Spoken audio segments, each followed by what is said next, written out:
Welcome back you to my channel SNK coaching. आज हम लोग समझेंगे जलियांवाला बाग हत्याकांड। जलियांवाला बाग हत्याकांड की अगर समय पीरियड की अगर चर्चा किया जाए तो 14 अप्रैल 1919 ईस्वी में हुआ था। और यदि बात करेंगे तो 1919 में रोलेक्ट एक अधिनियम ही खिलाफ प्रदर्शन किए जा रहे थे। इसी के फलस्वरूप हुआ था ये जलियांवाला बाग हत्याकांड। अगर बात करेंगे तो गांधी जी के कहने पर 6 अप्रैल 1919 को हड़ताल किया गया था और ये प्रदर्शन मुख्य रूप से दिल्ली, अमृतसर और लाहौर, जालंधर और पेशावर में चल रहा था। मुख्य रूप से 4 जगहों पर चल रहा था।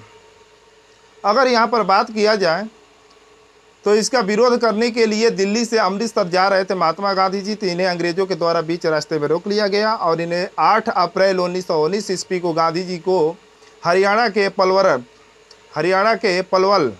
पलवल नामक स्टेशन से उसने गिरफ्तार करके अंग्रेजों के द्वारा मुंबई भेज दिया गया। यदि अगर बात किया जाए मुंबई जैसे भेज दिया गया तो 9 अप्रैल 1919 को रामनवमी का त्यौहार मनाया जा रहा था। तो उसी दिन वहां पर एक जुलूस निकाला जा रहा था। इसी के दौरान दो लोगों के द्वारा जैसे डॉक्टर सत्यपाल और जयफुद्दीन खिचड़ी को गिरफ्तार कर लिया गया तथा लोगों को अंदर से और आक्रोश उत्पन्न हो गया। 13 अप्रैल 1919 अगर बात करेंगे तो 1919 को बैसाखी के उपलक्ष्य में एक जनसभा का आयोजन जलियांवाला बाग में करवाया गया था। अंदर जाने के लिए एक ही रास्ता हुआ करता था, जिसकी अगर गेट की चौड़ाई की अगर बात करेंगे तो 4 से 5 फीट हुआ करता था। उसी पर जनरल डायर ने क्या किया था कि एक तोप लगा दिया गया था, जो कि कोई अगर हिंदुस्तानी है वो बाहर ना जा पाए। पूरे की पूरे वहाँ से जनरल डायर के द्वारा वहाँ पर क्या किया गया था कि क्योंकि मान लीजिए कि 150 सैनिक लाए गए थे। ये अंग्रेजी सैनिक थे जो कि आकर के पूरे दरवाजे के फ्रंट साइड पर क्या हो गए थे, खड़े हो गए थे।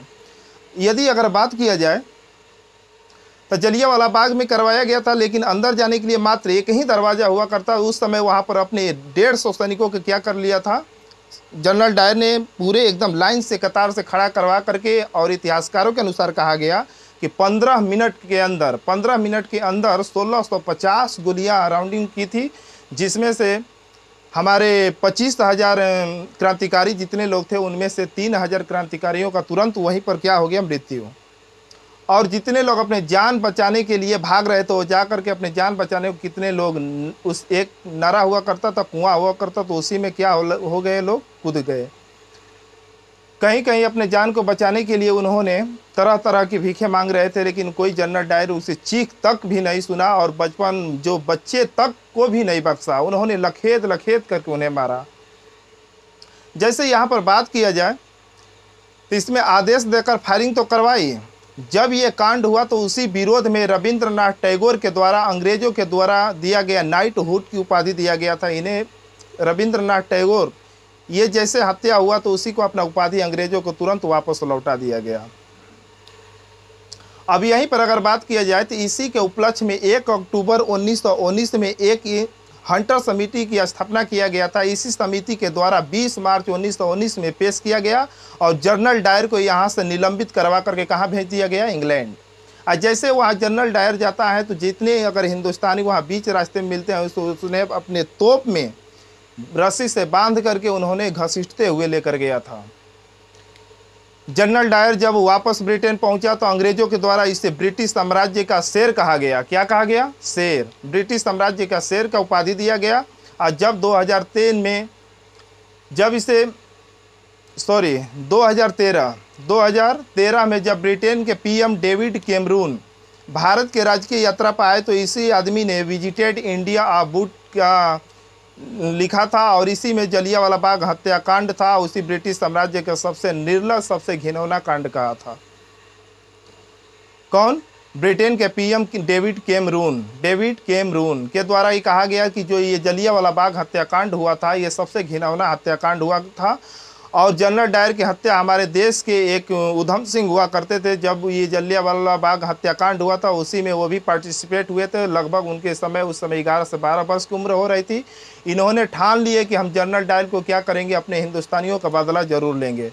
उन्हें बदला लेते लेते उन्हें क्या किया कि अब देखिए उनके बचपन में ही माता पिता का साया उठ चुका था, और उनके भाई जो हुआ करते थे तो किसी रोग से क्या हो गए थे, उनकी मृत्यु हो गई थी। या जैसे मृत्यु हो जाने के बाद उनका कोई अनाथ आश्रम में पले, और ये बचपन से ही अमेरिका में निकल गए। अमेरिका में जाकर कारपेंटर के फैक्ट्रियों में काम किए और कुछ होटल में भी काम किए, वहाँ पर प्लेट समोसा वमोसा खिलाने का कार्य किए। और वहाँ से कुछ रुपया हुआ तो कारतूस खरीदे और गोली बंदूक खरीदे, और ख़रीदने के बाद ब्रिटेन चले गए। तो वहाँ पर जनरल डायर के सभा चल रही थी, जिस कारण से उसी सभा में उधम सिंह के द्वारा उस जनरल डायर को तुरंत 2 राउंड फायरिंग किया गया और अपने हिंदुस्तानियों का बदला पूर्ण रूप से ले लिया गया। Okay, thank you.